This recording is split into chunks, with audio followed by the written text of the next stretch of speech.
महाराष्ट्र शासनानं कमी पटसंख्येचं कारण पुढं करत जिल्हा परिषदेच्या काही शाळा बंद करण्याचा निर्णय घेतलाय। याविरोधात राधानगरीतील लोकप्रतिनिधी, शिक्षक, पालक आणि ग्रामस्थांनी एकत्र येत शाळा बचाव आंदोलन उभारत तहसीलदार कार्यालयावर मोर्चा काढला। राधानगरी शहरातील मुख्य मार्गावरून जोरदार घोषणाबाजी करत हा मोर्चा तहसील कार्यालयावर धडकला। सर्वांना मोफत शिक्षण मिळालंच पाहिजे, शिक्षण आमच्या हक्काचं, नाही कोणाच्या बापाचं, माझं गाव माझी शाळा वाचलीच पाहिजे, शिक्षणाचं बाजारीकरण करणाऱ्या सरकारचा धिक्कार असो, अशा घोषणांनी आंदोलकांनी संपूर्ण परिसर दणाणून सोडला। शिक्षणाचं वाटोळं लावणाऱ्या सरकारचा धिक्कार असो, शिक्षणाचं बाजारीकरण करणाऱ्या सरकारचा धिक्कार असो। आंदोलनकर्त्यांनी तहसीलदार अनिता देशमुख यांना निवेदन सादर करत शासनाचा निर्णय तात्काळ मागे घेण्याची मागणी केली।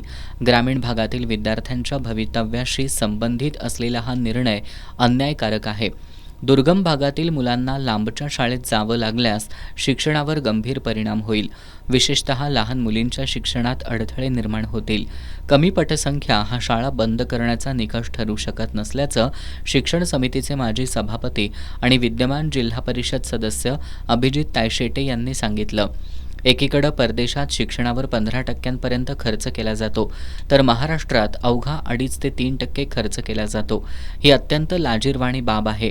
शाळा बंद करून सरकारला तुरुंग वाढवायचे आहेत का, असा सवाल शिक्षक समितीचे कोल्हापूर जिल्हाध्यक्ष प्रमोद तौंदकर यांनी उपस्थित केलाय।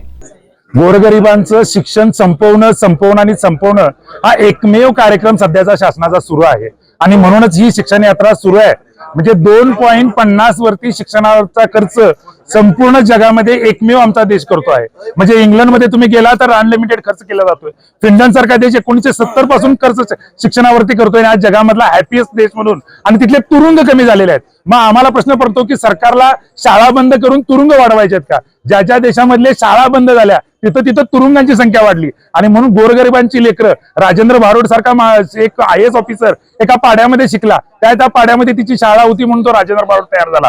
तसंच या प्रत्येक वाडीमध्ये, वस्तीमध्ये एक जीन्स, एक गुणवत्ता आहे, एक ब्रेन आहे तिथला सुद्धा, आणि तिथल्या सुद्धा ब्रेनला गुणवत्तापूर्ण शिक्षण मिळणं ही काळाची गरज आहे। आणि म्हणून आमच्या मायबाप सरकारला, आदरणीय देवेंद्रजी फडणवीसांना विनंती आहे, या गोरगरिबांचं शिक्षण, वाडी वस्तीवरचं शिक्षण संपवून गोरगरिबांच्या मुलांना फक्त झेंडे फडकवायला आणि खळ लावायला निर्माण करू नका, होबा म्हणणारीची संस्कृती निर्माण करू नका। त्या वाडी वस्तीवर त्या शाळेला मुलाला सुद्धा गुणवत्तापूर्ण शिक्षण मिळणं हे बाबासाहेबांच्या घटनेनुसार सुद्धा आणि RTI नुसार सुद्धा त्याचा तो हक्क आहे, आणि तो हक्क तुम्ही हिरावून घेऊ नका।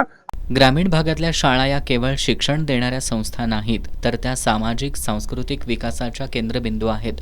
त्यामुळे शासनानं हा निर्णय तात्काळ मागे घ्यावा, अन्यथा आंदोलन आणखी तीव्र करण्यात येईल, असा इशारा यावेळी देण्यात आला। या आंदोलनात जिल्हा परिषदेचे माजी अध्यक्ष हिंदूराव चौगले, संपत देसाई, अभिजित तायशेटे, उद्धव ठाकरे सेनेचे जिल्हाप्रमुख सुनील शिंत्रे, सहसंपर्क प्रमुख विजय देवणे, भरत रसाळे, सुधाकर सावंत, RY पाटील, बंडोपंत किरुळकर, युवराज पाटील, शरद पाडळकर, शाहू चौगले, दिलीप चौगले, संतोष पाटील यांच्यासह मोठ्या संख्येनं शिक्षक, पालक आणि ग्रामस्थ सहभागी झाले होते।